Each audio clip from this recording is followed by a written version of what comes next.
Some of the challenges I face, especially in today's world by engaging my students with science, is having them see the relevance in their personal lives and why it's important for them to learn science, how it's specifically going to affect them, how it's going to affect their community and their lives in general. Highlights of the fellowship, so many.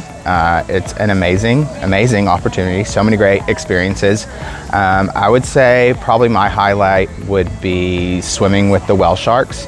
It's just incredible. But I think one thing that makes EPI different and something I really appreciate about EPI is the ability for students to really get in there, get hands-on experience conducting conservation research. I'm going to bring back several things. One of the things I really like about EPI is their 5E framework.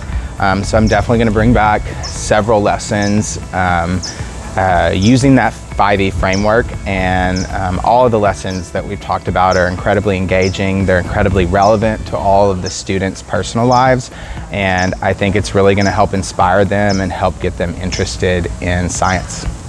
It's just been an amazing experience overall. I never would have dreamt that I would be able to swim with whale sharks or sea lions. It's been great to interact with all the other teachers from around the US and kind of hear about their perspectives and what's going on in their local communities, and how even though we're all living in different parts of the US and across the country, we all have similar struggles and similar difficulties that we have to overcome in order to help inspire our students and get them involved in science.